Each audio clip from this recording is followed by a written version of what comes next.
What's up guys, welcome back to Diddy Reviews. Thank you for joining me. Today I'm going to be doing a build in the Inwin Airforce that I have shown previously. So I've done a video about all the overview of it and all the features of it, so you'll find that up in the top corner hopefully. So if you want to go and check that out and see what the case is all about, then obviously go check that out. Today I'm going to be building in it and putting my main system that I use for editing and everything in it, just to give me a good idea of how it looks.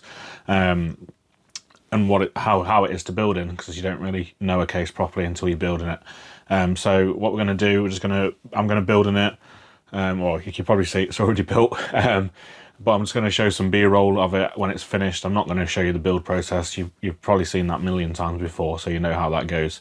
So I'm not going to show the actual build process, but I'm just going to show them a B-roll, how it looks, and then I'm going to talk about it at the end and give you some thermal performance results.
Right, so that was the Inwin Airforce. I've got it in just this white colour. It also comes in black. These modular sort of build-it-yourself case.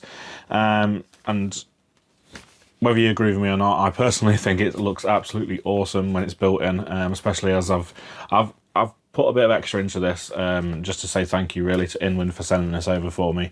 So I've bought some extra cable. I bought some modular cables for it, some extensions to match the theme of the case. I've got red, white and blue cables in there, which I think look awesome in it.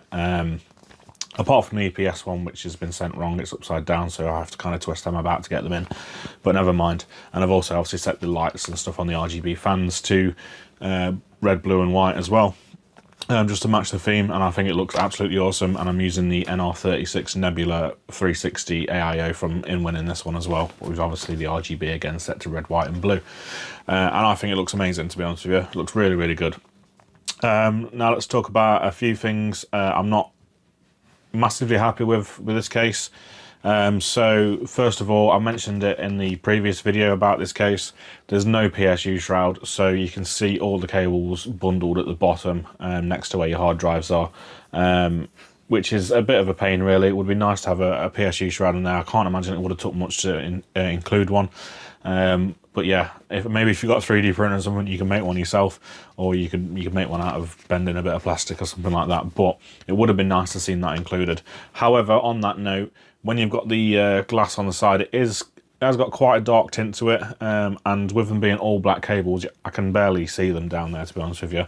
I can pretty much just see my coloured cables coming up from there, so it's not as big a problem as I thought it was going to be, but I still would have liked to see a PSU shroud. Secondly, I would have liked to see some grommets for the cable pass-throughs. Some of the pass-throughs are in a bit of an odd place. I know the pass-throughs are there as well because you can put an RTX board in this, so they've got to kind of accommodate all of that. But the ones where my USB-C and USB front panel headers come through, they're kind of a bit too far over and could have done with being closer so you can pass them through and you don't see as much of the cable. Other than that, cable management, it's okay. It's not the best. There's a little bit of space at the back, and it looks like there's hardly any, to be fair, when you do it, but the glass does stand away from the case a little bit, so it gives you a bit more room.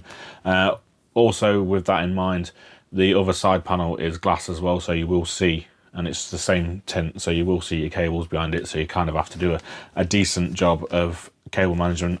I've done as best as I can, but I'm not very good at it, so it is what it is. So you just have to be mindful of that. Don't want to just chuck a rat's nest of cables in there, because it will look a bit bad, to be fair. But then again, depends where your case is. If it's up against a wall, then you ain't going to see it, so it wouldn't matter too much.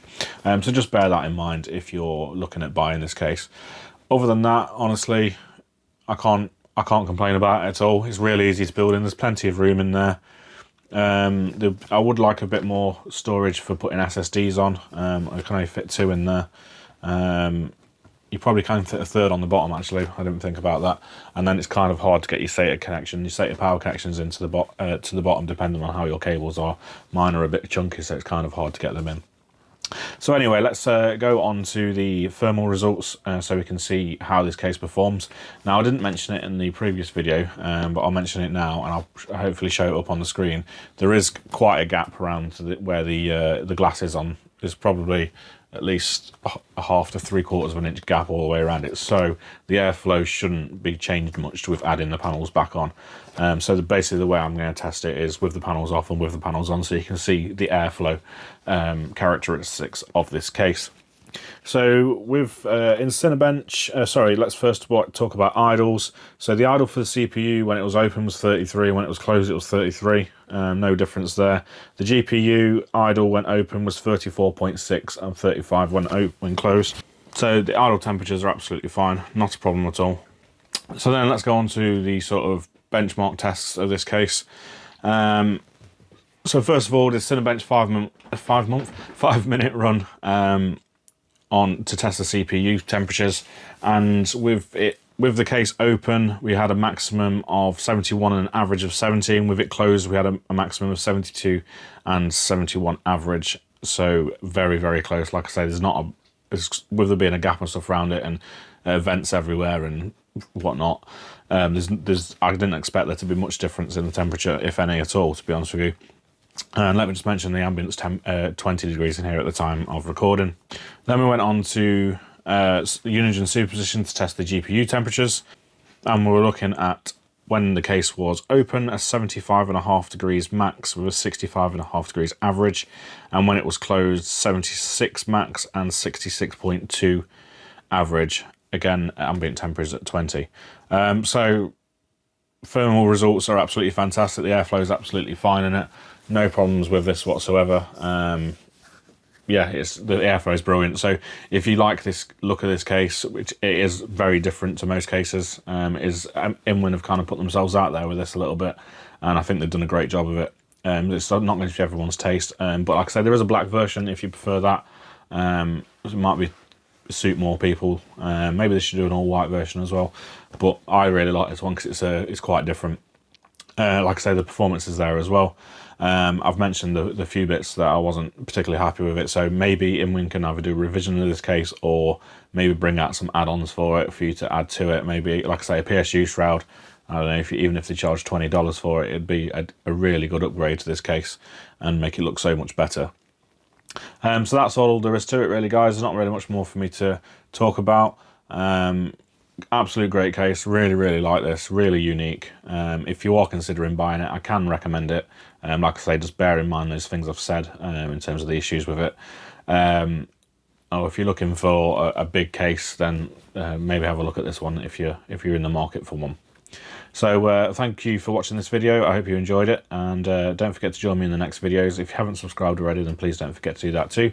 Give this video a like or a dislike depending on how you feel, and obviously leave me any comments you may have in the comment section below.